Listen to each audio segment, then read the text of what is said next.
Further up the road is Mark's workplace, Red Bull Racing headquarters. Do you actually know what any of these machines do? I know they're pretty trick and they can build things really, really quick. Yeah. He might be the public face of the team, but it takes 450 others to make him and the car stand out. It's tiny. I just can't, I really cannot get over how little this is. Yeah, it's certainly built for speed, not for comfort. It's very much a tight package. It's a sleek operation run by Christian Horner, Mark's boss and great supporter. Is there anything particularly Australian that he brings to this team? His accent and the fact that the end of every sentence ends with mate, even remarkably on the radio. It's quite funny because they ask him how the balance of his car is, and at speeds of over 200 miles per hour plus, it's always, well, I've got a bit of understeer, mate. Driving for Red Bull, 2010 is being touted as Mark Webber's big year, but his career almost ended before it began. In 1999, before Formula One, he was asked to drive in the famous Le Mans race for Mercedes-Benz. It should have been his big break, but it almost broke him. At 300 kilometres per hour, his race car literally took off.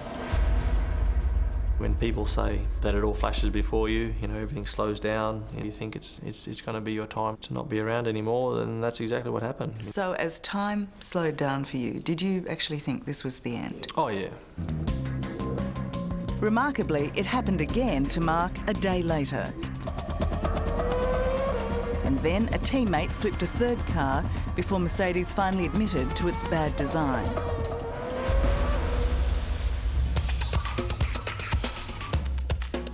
Strangely enough, Mark's worst crash happened a long way away from the car track. What were you doing? Why did you ride into a four-wheel drive? Yeah, God, it was amazing. We were having such a good day, and then I just sort of looked up and saw a car. It was 2008, and at his own cancer charity event in Tasmania, Mark collided with a four-wheel drive and shattered his leg and broke his shoulder. Could it have been a career ender? Yeah, absolutely. The bloke upstairs dealt me a pretty tough card that day, and so I had to get over it. And get over it he did. Just 7 months later, at the German Grand Prix, driving for Red Bull Racing, Mark Webber scored his first Formula One victory.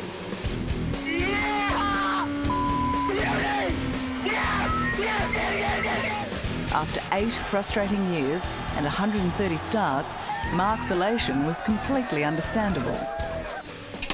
Yeah, that's the German Grand Prix from last year, so yeah, there you go. Ooh. Yeah. Oh, what did that feel like when you got to hold Oh, it? special, yeah. And the trophies kept coming last year. When I won Brazil down there, those trophies aren't the prettiest things in the world, but still mean a lot, obviously, to us. So, yeah, it's... Now comes the greatest challenge on Mark's list. Right at the top is trying to win a world title, which is not impossible. I can do it, but you need everything. You need everything there, and so we'll see how we go this year. This feels a bit like the lives of the rich and famous. Even though Mark hasn't won a world championship yet, it's estimated he still makes about $10 million a year from racing. After you, go for it. That makes him our second highest earning sports star after Greg Norman. You're not uncomfortable about the trappings of your success, though, are you? I must say, every time I still get on a private plane, I feel not that comfortable with it. Today, it's a flight from England to Salzburg, Austria. Yeah. Good life. And a late-night appearance for sponsor Red Bull on Austrian television. Und vom Team Red Bull Racing zu uns gekommen, ebenfalls alter bekannter Teamchef Mark Webber. In Europe, Mark Webber is very well known. Thank you. Thank you, no problem. And while he's flattered by the attention, he's really happiest being a homebody with Anne.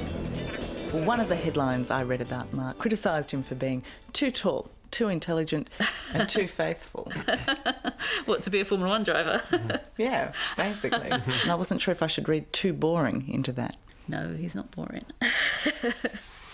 You sure? No, I'm absolutely sure he's not boring. So what we see is what we get. There is no secret playboy going on here. I'd say so. I'd say it's exactly what you get. But of course, don't get me wrong. See a nice looking bird, you know, it's great to have a look at it. You know, in terms of, you know, that's you know, it's Works both ways, doesn't it? exactly. So it's natural. So you look, do you ever touch? Of course not. I'm very, very happy with what I have. It takes a lot of manpower to control the horsepower of a Formula One car, and Mark is probably the fittest driver going around. And at 33, he has to be. He's getting on in the sport, and he knows this year may be his best and last chance to grab the top spot. I want to be in control of when I do stop. I don't want to be pushed, or you don't want to be starting to get blown away by guys you know you shouldn't be getting blown away by. But you're not stepping aside yet. That's right. No, and I don't like to see drivers stay on longer than they probably should do. That's something which I hope I don't do, and please tell me if I do.